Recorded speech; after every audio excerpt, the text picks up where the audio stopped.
we keep it warm.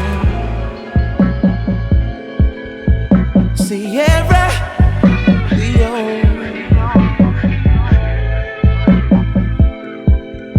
Sierra Leone. Tidbits of intuition that I be getting up in ignition. The decade-long Civil War ended in January 2002, following the British government's successful military intervention to suppress rebel troops. However, the conflict is not finished. Brutality caused by ongoing conflict is still engraved in the minds and bodies of Sierra Leonean citizens. The continuous use of blood diamonds as a currency for corrupt governmental exchanges, the destruction of society and its people, and the horrible acts of the RUF are responsible for this continuous conflict. The population of Sierra Leone is 5.5 million, the arable land being only 8%, and only 38% of the population lives in urban areas. Languages spoken are English and Creole, and it is part of the top 10 poorest countries on earth. 81.5% of the population is in poverty.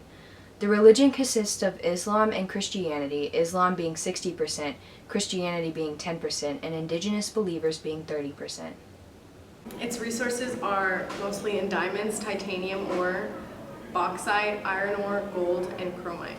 50% of its workforce is involved in agriculture, 9% is only involved in trade and retail, and government services are not available. The literacy rate for the entire population is 35%. For women over 15, it is 24%. When it comes to AIDS, out of 80,000, 3,000 will die in the year when contracted.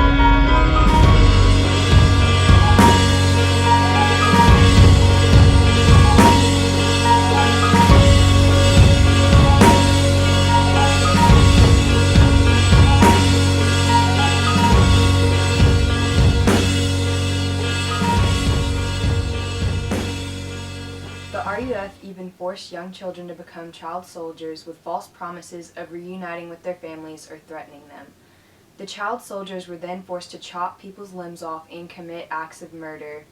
Ishmael Bea was one of the victims of the RUF, and at age 15 was forced to become a child soldier until running away from a camp and becoming a UN ambassador. Happy Africa, a very happy Ishmael Bea at that point in time. Tell me before what happened before your village was attacked. Before the war, I had a very simple but yet remarkable life. I didn't have electricity or tap water, but I went to school. After school I went swimming, I played soccer, I was introduced to American hip-hop, I learned Shakespeare. Your dad loved the BBC, I My understand? dad loved the BBC. He would say this is the best English, not the one that I was learning through hip-hop. Both sides, the army and the rebels, used child soldiers. Why? What was the purpose of child soldiers in this conflict? The reason why children have become these sort of soldiers of choice for these groups is because they're cheap. First of all, when you recruit children, you don't have to buy them uniform, you don't have to pay them salary. They can wear flip-flops and shorts and t-shirts, and you trust an AK-47 in the end, you drug them up, you manipulate them psychologically and emotionally. They are not mature to know what's good for them, so you do whatever you like to them and make them commit serious atrocities. For example, if they say during indoctrination, they say to a kid amongst the group, shoot this man, we don't like him, he looks like an enemy. And that kid hesitates or refuses, that kid is shot dead. So when you see that, you know that you cannot refuse command. And then what happens is that there's also a use of drugs to numb you, to desensitize you from this. And not only the drugs are used frequently all the time, there's also exhibition killings, in front of kids, or sometimes kids participate in these things as a way of further bringing you into this madness, making you lose yourself, traumatizing you over and over. You're, at this point, just a boy. I mean, you're 12 years old, not even 13 yet. I guess we're right around that age. The gun is probably bigger than you are. Tell me what's going through your head the first time you go out with the expectation that you're supposed to kill. Well, the first time that we went out, I was absolutely scared, and so were the other kids around me, because we didn't really know what this meant, to go out with a gun and to lay in ambush and wait for other groups of rebels to kill them. So we were laying in ambush, and and the rebels came, and they also had children, young people just like us. They too had been taught that we were the enemies, and that they should kill us as well. So we're lying there, and there's an exchange of gunfire, and I was numb, and so were a lot of my friends. We could not pull the trigger. We just the sight of this madness was too unbearable. But as you're lying there, the bullets are going back and forth and killing people next to you, the blood splattering all over you. It pushed something within you, and that made you pull that trigger. That sight, and you began to descend into this madness.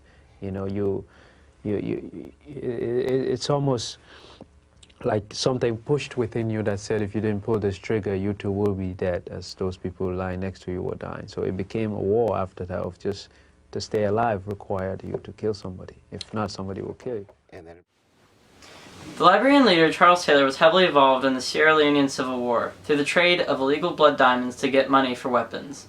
He was tried for war crimes against humanity by the UN when the war ended in 2002. However, he evaded arrest until 2012, hiding from the UN until they captured him.